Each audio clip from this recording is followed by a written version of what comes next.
ഈശോ മിശിഹായ്ക്ക് സ്തുതിയായിരിക്കട്ടെ. ദൈവം നമ്മോടുകൂടെ.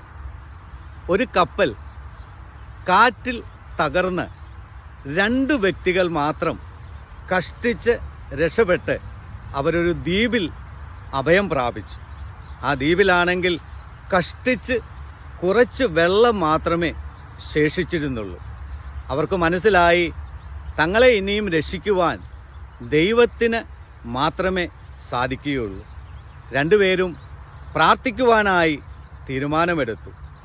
ആരുടെ പ്രാർത്ഥന ദൈവം കേൾക്കുമെന്നറിയുവാൻ വേണ്ടി ദ്വീപിൻ്റെ തെക്കുഭാഗത്തേക്കും വടക്ക് ഭാഗത്തേക്കും മാറി അവർ പ്രാർത്ഥിക്കാനായിട്ട് തുടങ്ങി. അവരാദ്യം പ്രാർത്ഥിച്ചത് തങ്ങൾക്ക് ഭക്ഷണം ലഭിക്കണമേ എന്നായിരുന്നു. എന്നാൽ പിറ്റേ ദിവസം പ്രഭാതമായപ്പോൾ തെക്കുഭാഗത്തുള്ള ആ ആളിൻ്റെ അടുത്ത് ഫലം കായ്ക്കുന്ന നല്ലൊരു വൃക്ഷം രൂപപ്പെട്ടു.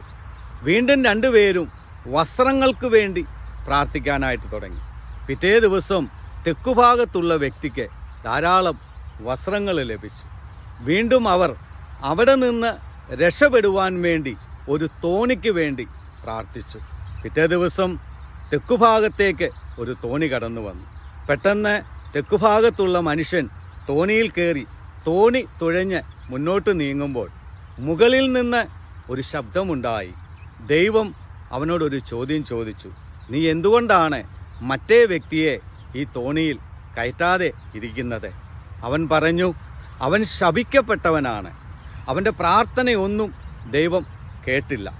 അവനെ കൂടെ ഞാൻ ഈ തോണിയിൽ കയറ്റിയാൽ ദൈവകോപം എൻ്റെ നേരെയും ഉണ്ടാകും, ഞാനും നശിച്ചു പോകും.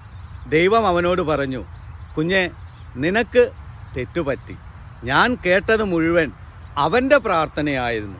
അവൻ പ്രാർത്ഥിച്ചത് നിന്റെ പ്രാർത്ഥന കേൾക്കണമേ എന്നു മാത്രമായിരുന്നു.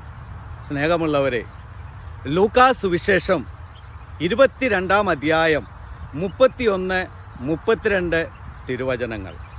ശിമയോൻ, ശിമയോൻ, ഇതാ സാത്താൻ നിങ്ങളെ ഗോതമ്പ് പോലെ പാറ്റാൻ ഉദ്യമിച്ചു. നിന്റെ വിശ്വാസം ക്ഷയിച്ചു പോകാതിരിക്കാൻ ഞാൻ നിങ്ങൾക്ക് വേണ്ടി പ്രാർത്ഥിച്ചു എന്ന് യേശു അവിടെ രേഖപ്പെടുത്തിയിരിക്കുക. ശിഷ്യന്മാരുടെ ജീവിതത്തിൻ്റെ ശക്തിയും ബലവും എന്നൊക്കെ പറയുന്നത് യേശുവിൻ്റെ പ്രാർത്ഥനയായിരുന്നു. നിരന്തരം യേശു അവർക്ക് വേണ്ടി അവർ പോലും അറിയാതെ പ്രാർത്ഥിച്ചിരുന്നു.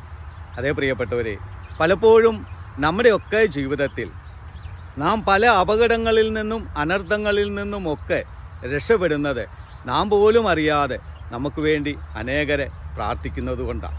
പ്രത്യേകിച്ച് നമ്മുടെ മാതാപിതാക്കളെ, നമ്മുടെ സഹോദരങ്ങളെ, നമ്മുടെ ബന്ധുമിത്രാദികളെ, നാം ഉപകാരം ചെയ്തിട്ടുള്ള വ്യക്തികളെ, നമ്മളെ അനുഗ്രഹിച്ചിട്ടുള്ള വ്യക്തികളെ, അങ്ങനെ പലരുടെയും പ്രാർത്ഥനയുടെ ഫലമാണ് നാം ഓരോരുത്തരും ഇന്നും ഇങ്ങനെ ആയിരിക്കുന്നതും അനേക അനർത്ഥങ്ങളിൽ നിന്നും നാം പോലും അറിയാതെ രക്ഷപ്പെട്ട് പോകുന്നതും. ഇമ്മാനുവേൽ, ദൈവം നമ്മോടുകൂടെ എന്ന ഈ ശുശ്രൂഷയിലൂടെ സർവശക്തനായ ദൈവം എല്ലാവരെയും സമൃദ്ധമായി അനുഗ്രഹിക്കട്ടെ.